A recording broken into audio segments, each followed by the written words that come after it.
നമസ്കാരം. എന്തൊക്കെ പറഞ്ഞാലും കേരളത്തിൽ LDFും UDFും തമ്മിലാണ് മത്സരം നടക്കുന്നത്. ഇന്ത്യൻ സഖ്യത്തെ അധികാരത്തിൽ കൊണ്ടുവരികയാണ് LDF നടത്തുന്ന പോരാട്ടത്തിൻ്റെ പ്രധാന ലക്ഷ്യം.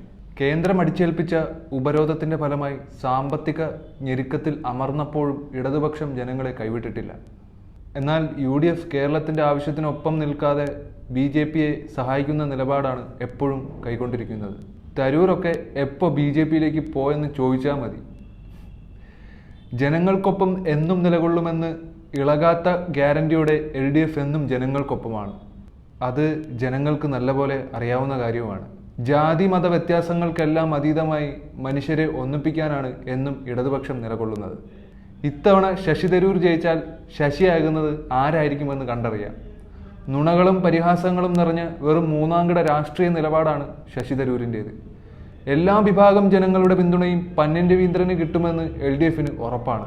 അതിൻ്റെ അടിസ്ഥാനത്തിൽ 7 മണ്ഡലത്തിലെ സ്ഥിതി അസംബ്ലി മണ്ഡലത്തിൽ കിട്ടിയ വോട്ടെല്ലാം പരിശോധിച്ചു നോക്കുമ്പോൾ ഏകദേശം 1 ലക്ഷം അടുപ്പിച്ച് ഭൂരിപക്ഷത്തോടുകൂടി പന്ന്യൻ രവീന്ദ്രൻ ജയിക്കുന്നതിന് വേണ്ടിയുള്ള എല്ലാ സാഹചര്യവും ഉണ്ടെന്നുള്ള കാര്യം LDF വ്യക്തമാക്കിയിട്ടുണ്ട്.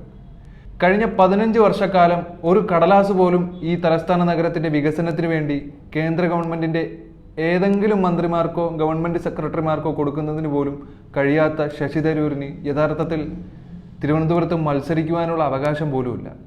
ജനങ്ങളെന്ന് പറഞ്ഞാൽ പുച്ഛവും പാവപ്പെട്ടവനെ കണ്ടാൽ അങ്ങേയറ്റത്തെ പുച്ഛവുമാണ് ശശി തരൂരിനുള്ളത്. 7 സ്റ്റാർ ഹോട്ടലും മുന്തിയ വിമാനത്തിലെ മുന്തിയ ക്ലാസുകൾ അങ്ങനെയുള്ള കാര്യങ്ങളെക്കുറിച്ചൊക്കെ മാത്രമേ അദ്ദേഹത്തിന് താല്പര്യമുള്ളൂ എന്ന് തോന്നുന്നു. ഈ രാഷ്ട്രീയ ജീവിതത്തിനിടയിൽ ഒരു ദിവസം പോലും ജനങ്ങൾക്ക് വേണ്ടി ഒരു മുദ്രാവാക്യം പോലും വിളിച്ച പാരമ്പര്യം ശശി തരൂരിനില്ല.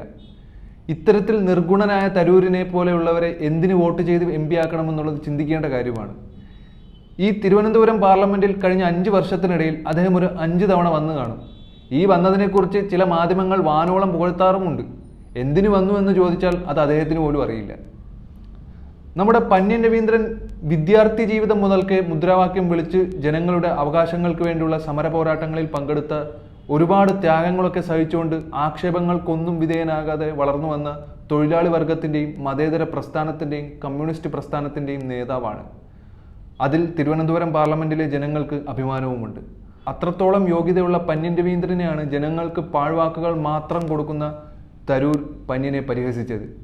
ശരിക്കും പരസ്പരം ആരോപണങ്ങൾ ഉന്നയിക്കാതിരിക്കുന്നതല്ലേ നല്ലത്? ആരോപണങ്ങൾ ഉന്നയിച്ചാൽ തന്നെ പറയേണ്ട കാര്യങ്ങൾ പലതും പറഞ്ഞാൽ തരൂരിനൊന്നും വഴി പോലും നടക്കാനാവില്ല. പന്ന്യനെ അപമാനിച്ചതുകൊണ്ട് മാത്രം ഇവിടെ ഇടതുപക്ഷം ഇല്ലാതായി പോകാനും പോകുന്നില്ല. എന്ത് തരത്തിലുള്ള അപമാനമായാലും ഒരു നീതിബോധത്തിൻ്റെ മുന്നിൽ നിന്നുകൊണ്ട് നേരിടാനുള്ള കഴിവ് ഇടതുപക്ഷത്തിനുണ്ട്.